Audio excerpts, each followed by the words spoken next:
Hello, welcome to episode 156 of A Stitch in Time. Today is Thursday, October 1st, 2020. I can't believe it's October already. I'm Carol. You can find me over on Ravelry as Knits and Pearls, and you can find me in real life right here in my home in the Fraser Valley of British Columbia, not too far from Vancouver, where we are once again experiencing a little bit of smoky conditions, thanks to the recent Napa Valley wildfire and changing weather patterns. Thankfully, the smoke is nowhere near as bad as it was a week or two ago. It's just more hazy than anything. And apparently that is supposed to break up sort of later today and into tomorrow. So hopefully that will happen. It's just terrible seeing all the devastation and the effect it's had on so many people on the news. And if you are at all impacted by these recent wildfires, my heart just goes out to you. It's a terrible, terrible thing. If you are tuning into this podcast for the first time, a very special hello and welcome to you. Thank you for checking me out. And if you are a returning viewer, welcome back and hello again. Really glad you decided to spend part of your day with me yet again. I was really happy to hear back from so many of you last week saying, yes, I would definitely be interested in a gift along. So I have gone ahead and opened up a thread in the Ravelry group. Look for A Stitch in Time podcast under the groups tab. And I like to make my alongs as inclusive as possible. So you can be making gifts for any occasion, anyone, including yourself, and in any type of craft you want. So I am not going to do a finished projects thread for this along. I'm calling it the 2020 Gal Cal, which stands for Gift Alongs, Craft Along. And so there'll just be a chatter thread, and I will just randomly use the random number generator to draw post numbers from that thread to award prizes. Really, the only real rule is you can only win once. I've decided that I'm going to have at least 3 prizes for this cal, and they will be project bags that I've made, and I'm going to draw a winner for October, November, and December. So at the beginning of the following month, I will draw a name and announce the prize winner.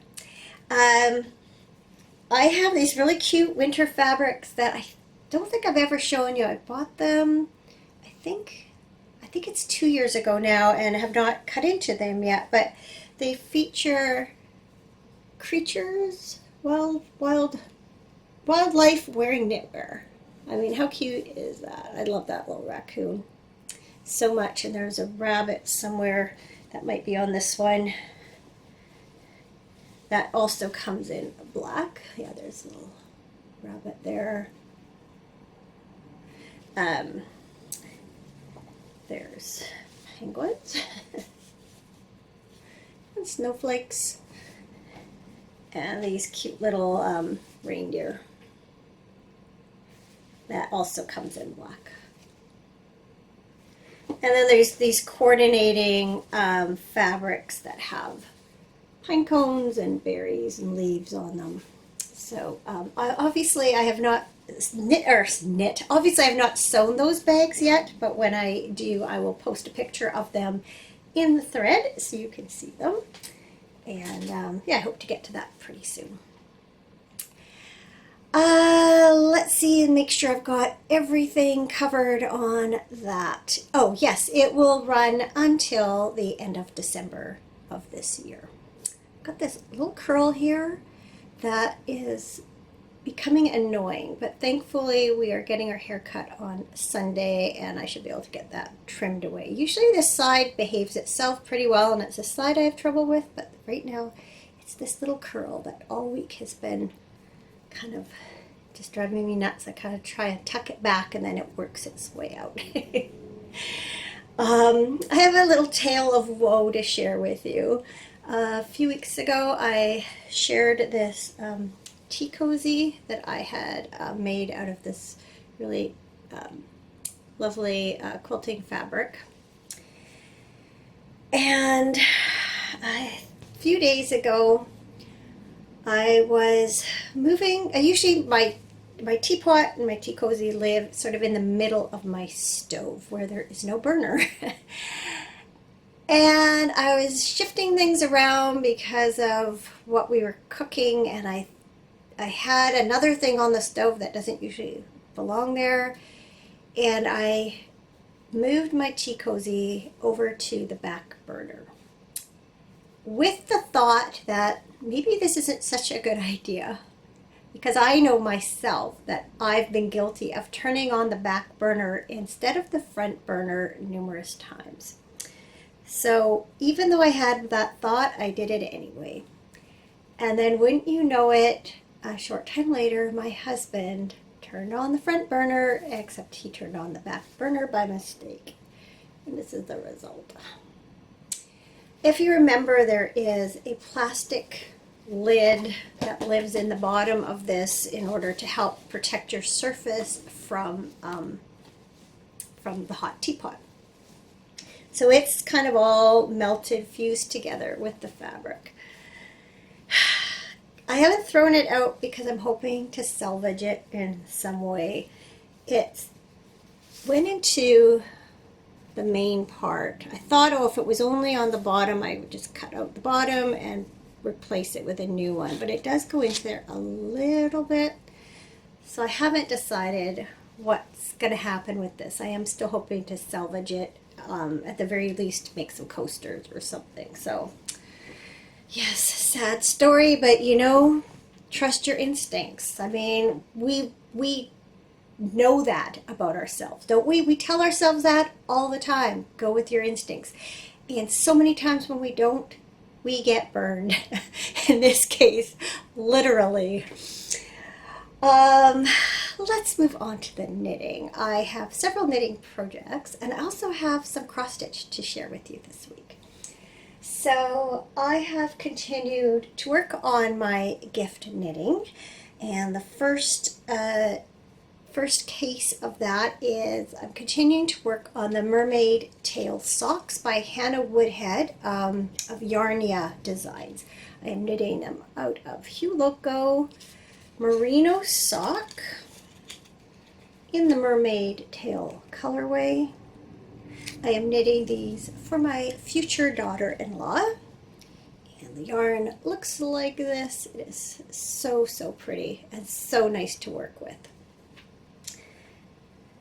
So I'm happy to say I have finished the leg of the first sock, and I've done the heel flap gusset, and now I'm on the foot, working my way down the foot. So this sock features a 1x1 twisted rib, has this mermaid tail pattern, goes down the front.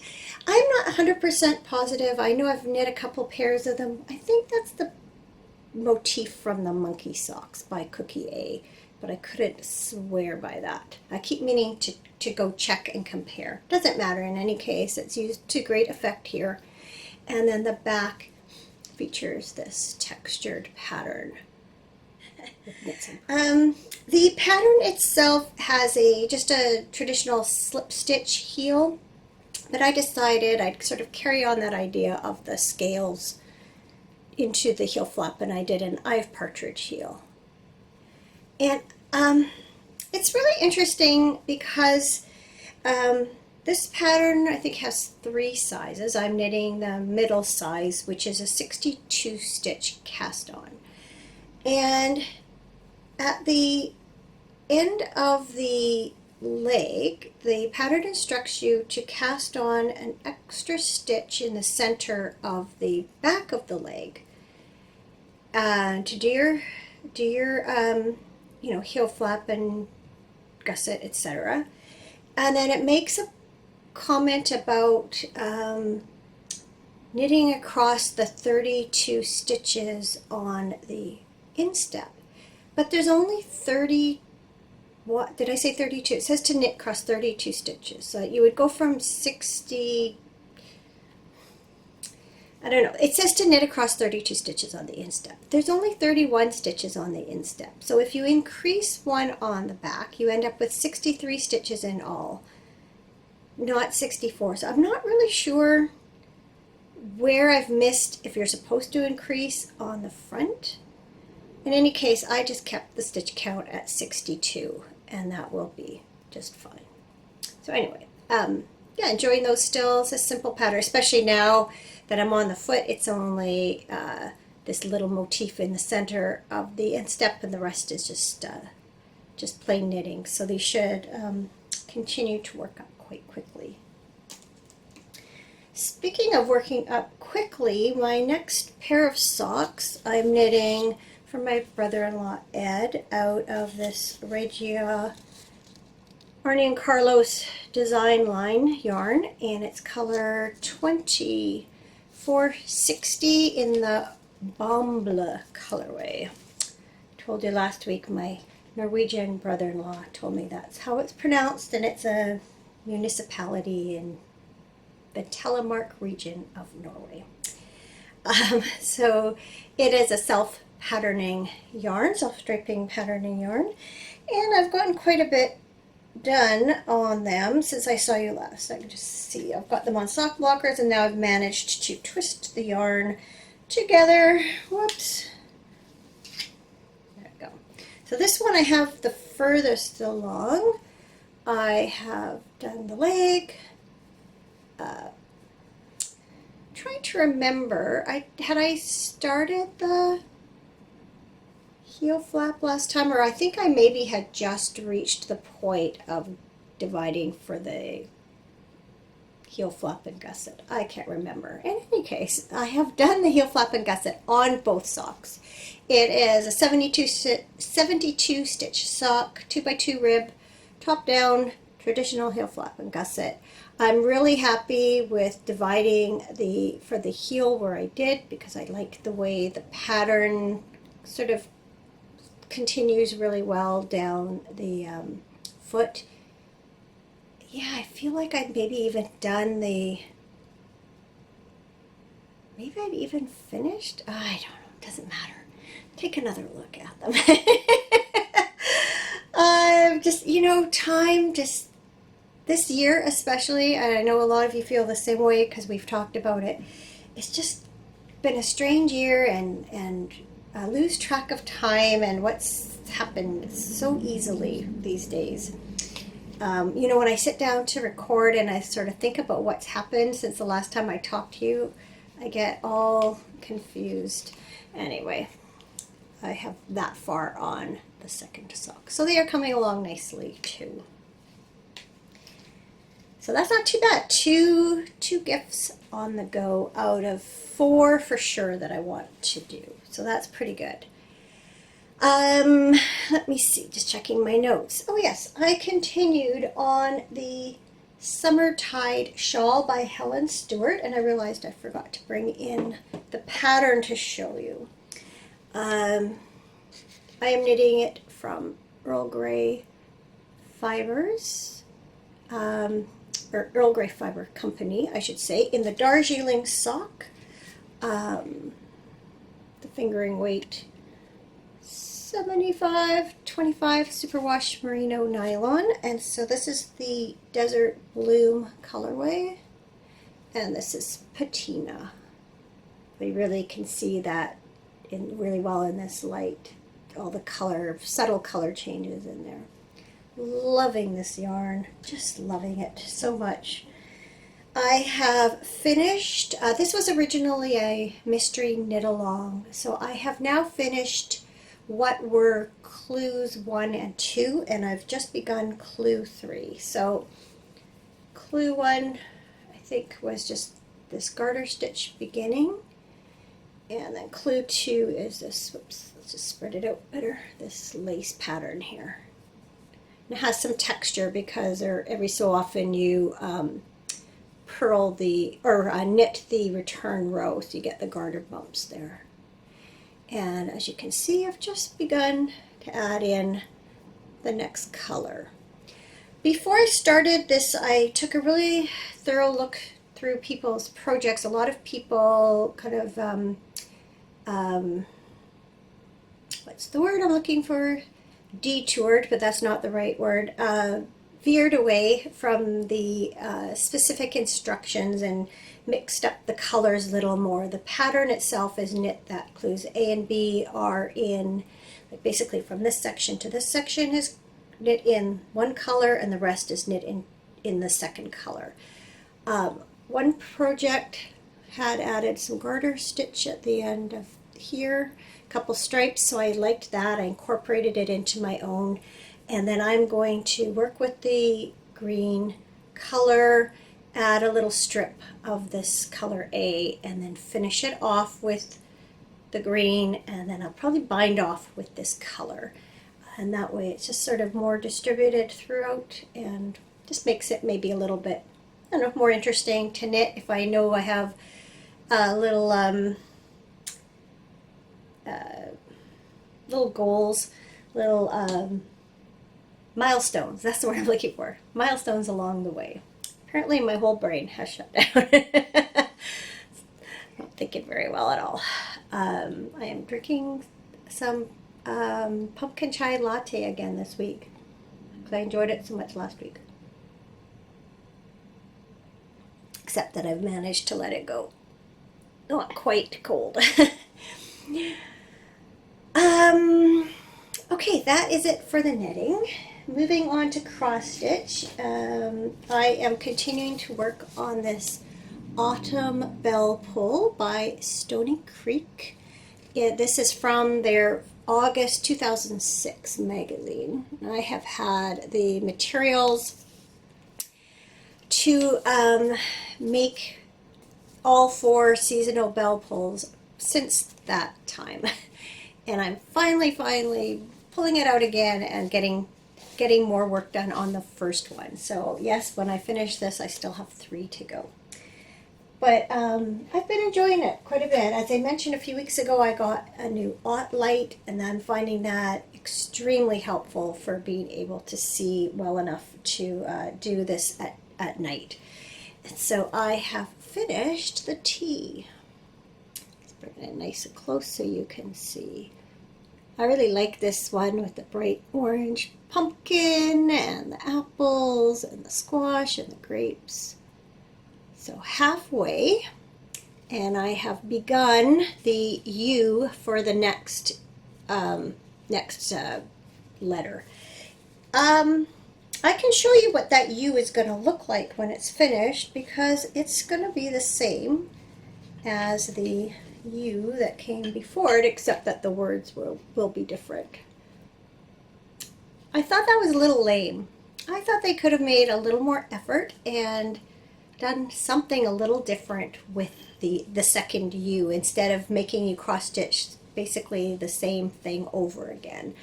I looked ahead, and the summer one that has 2 M's, they are different. So that's about the only thing I can complain about on it. But so I was really debating whether I should skip to the N, because it's the brown. It's like they kind of goes between these colorful fruits and vegetables to the autumn leaves, and it kind of the A began with the pumpkin and grapes and such. And you can see it kind of alternates between the themes. So I thought, well, maybe I'll go to the N, stitch it, go to the M, and then go back to the second U. But then I decided, let's just get it over with. Let's do it in line. And it's been a little while now since I've stitched the first U, so it's not as though I'm going to remember every stitch, or it's not going to be that repetitive, if you know what I mean. So I am just going to go ahead with the U and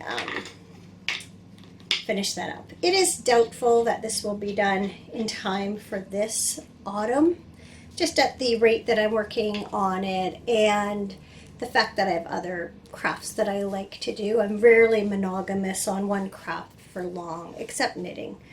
But I'm just going to continue to work on it as and when I like. I never want things like this to become, kind of hang over my head as an obligation, because that kind of takes a lot of the joy out of it. I did a little bit of sewing this week, but I don't have anything to show you. My future daughter-in-law this week began her teaching practicum. She asked me to make her some masks because they're supposed to have on hand enough to go through 3 a day. So she wanted to have half a dozen so that she could wash them as needed and always have fresh ones. Some days she'll need them more than others depending on what's happening in the classroom, etc., etc. So she is doing, she's in a grade 3 classroom, and she's actually at her old elementary school. She was among the first year of students to attend that school, and so it's kind of neat for her to go back and be familiar with it, although she said there have been a lot of portables added and some changes.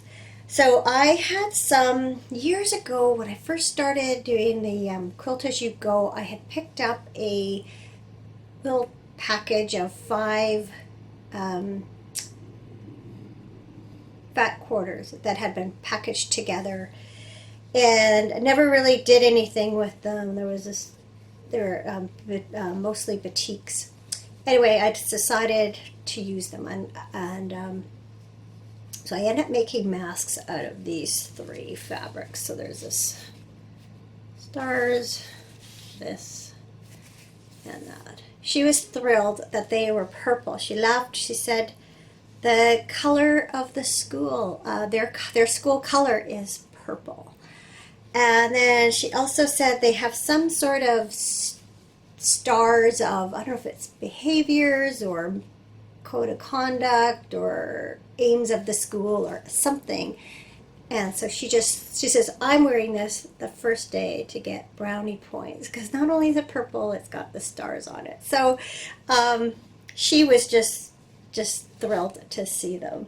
I actually ended up making her 5 masks because I'd already made one for her in the past, and that's why she asked me to make her some more, because she said of all the masks she has, she likes the way mine fit the best. And so I actually did make myself one more mask for me out of this one, because I thought that was super pretty, just so I had another spare. Because of all the ones I've made, I prefer that style too, and that is the surgical face mask by sarahmaker.com. I find it super easy to make up, pretty quick, and I really like the way they fit. Even though my glasses fog up a little bit, it's not too bad, and I do not put any sort of thing on the nose. They just fits well tight to my nose and comes way down to cover my chin. So I feel quite, not only does it feel secure, it never slips down at all. I just feel like it really covers everything it's supposed to cover.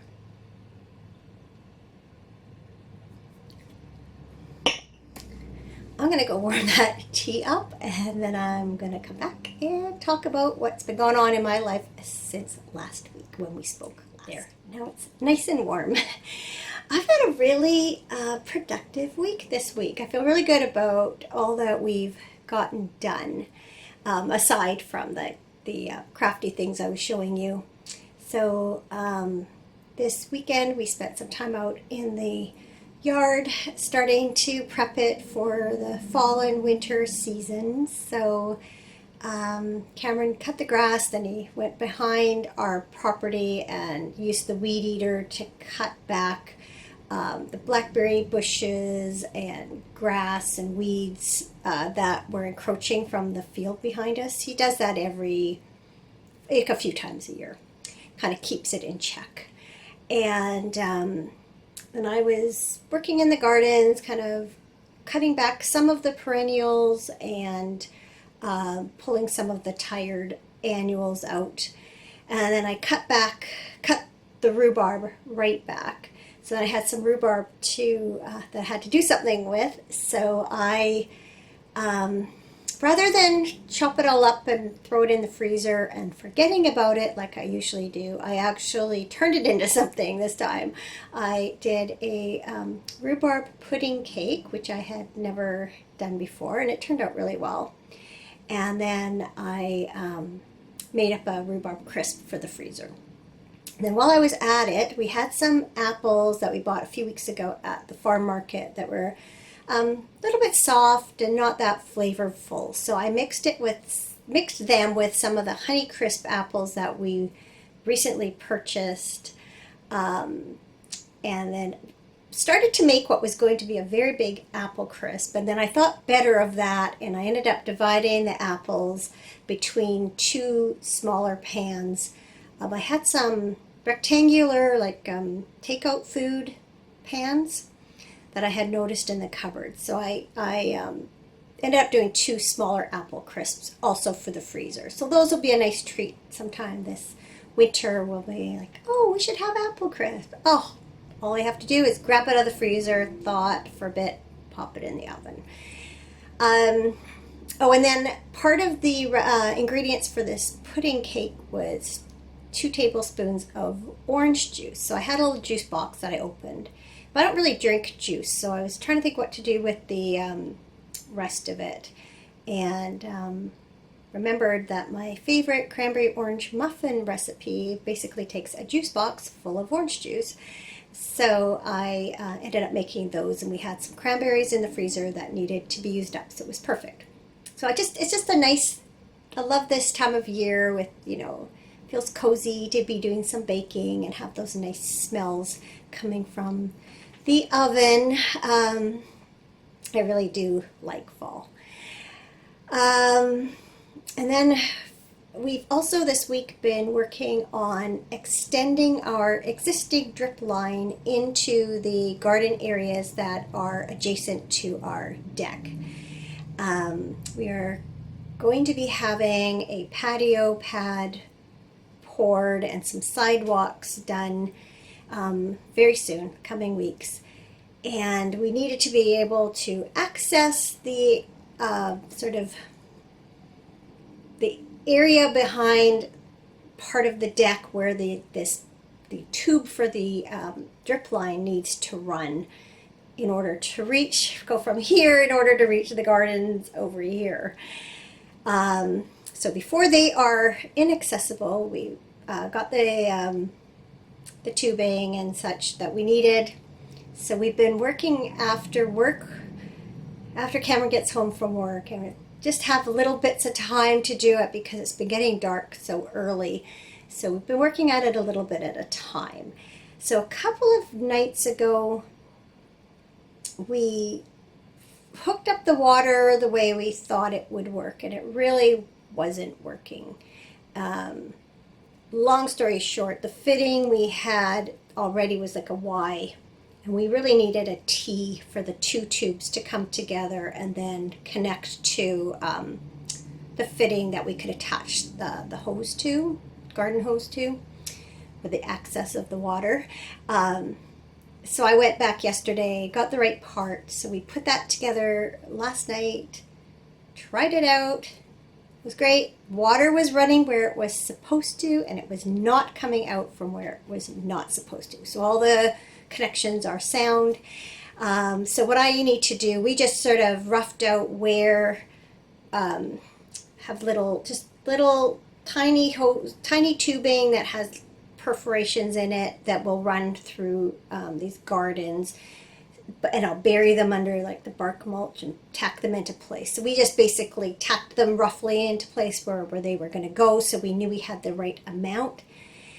So that job is coming up. I have to actually incorporate them into the gardens, put them out of sight. But it'll be really nice because once they're all done, just we'll have them on a timer, and the whole back garden will be able to be watered automatically without us having to remember or fight over who's going to water the gardens, in the evenings.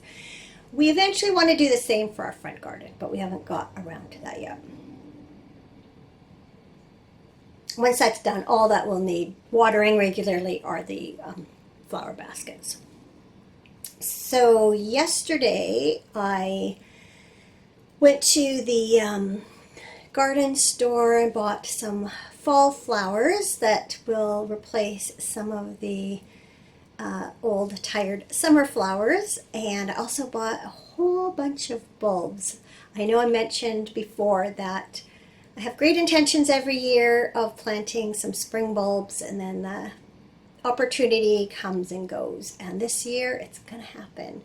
So I'll be doing that in the coming days, except we've had a sort of a nice patch of good weather. Been very warm, in the mid to high 20s, and so I don't want to plant the bulbs too soon because I don't want them to sprout and then get killed off over the winter. So I'm going to have to postpone that a little bit, I think. I realized I hadn't really talked about back to school at all. Our grandkids started back to school. I guess this is their second week of real classes, I think. Kind of lost track. Well, it's October 1st. Now maybe they've been back for 2 weeks now. I can't remember. Our oldest is in grade 10. And so what their school's doing is they are in cohorts, and they're all taking the same class for, I forget how many weeks, 5 weeks or something like that. So she's in math, and so every day she just does math, and then when that time period's up, they'll move on to a different subject. I was just texting with my daughter this morning. Apparently there's been one COVID case diagnosed in her high school, thankfully not in her cohort. And then our grandson, he's grade 5 this year. He has the same teacher as he had last year. I think last year they had a couple of teachers that shared the class. And this teacher is a man, and he really liked him. And so he was glad to have him again for teacher. And even though I wasn't crazy about going back to school for the school part, he was looking forward to seeing his friends again. And then our youngest granddaughter started kindergarten, and I think it was her second day. She fell off the trampoline and broke her collarbone. So she's had a sling. She's doing fine with it, but yeah, what a way to start the school year.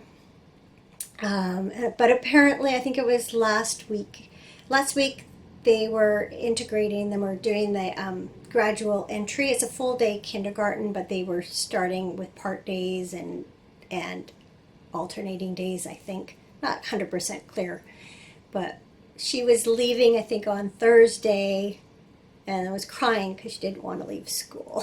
Wasn't going to be able to go back the next day because it wasn't her turn. So that's a good sign if you're crying because you're missing school. But then, speaking of already, we are, schools are like little germ factories, and so she was off yesterday, and she's off again today with a bit of a cold, and then our oldest granddaughter's home as well. So today wasn't feeling well. So it's that time of year, and of course everybody's been separate so much. Our immunities have not really been that tested lately, so it's not surprising that back to school means back to, colds and things. So, so hopefully the COVID situation, it doesn't get too bad. So far, so good, at least as far as the people we know. Coming up, this is now the we've just finished the third quarter of the 20 in 20 challenge that I've been taking part in, or not. Okay, I've been taking part in the challenge. I haven't really been taking part in the chit chat for the challenge over in the Fiber Nymph Dye Works Ravelry group, but I've been on my own, like keeping a list of my proposed 20 in 20 projects, and so I am going to go through that list and figure out what I finished, what I might want to add, what I might want to take off. So I plan to do a special episode for that. So look for that coming up sometime in the coming week if you're interested.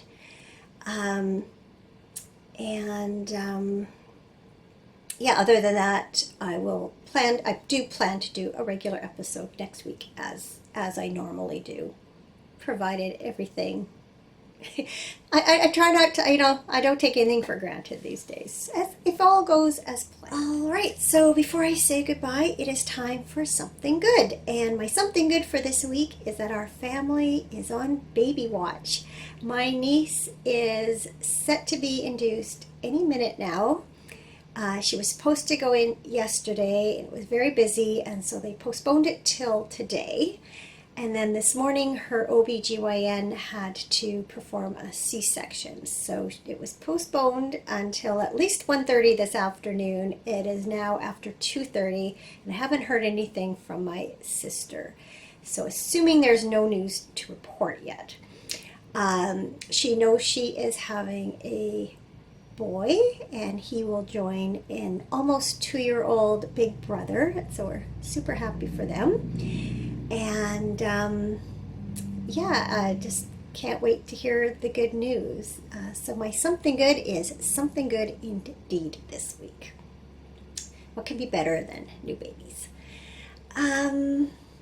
So I think that is it. So as I mentioned at the beginning, if you are interested in joining in on the 2020 Gal Cal, come on by the Ravelry group and tell us what you're working on. Feel free also to just drop me a comment in either the episode thread in the Ravelry group or on YouTube or by Ravelry private message. I'm always happy to hear from all of you. Appreciate that you take the time to reach out. So everyone, have a good week ahead. Stay well, stay safe. And I will talk to you again very soon. Thanks for watching. Bye.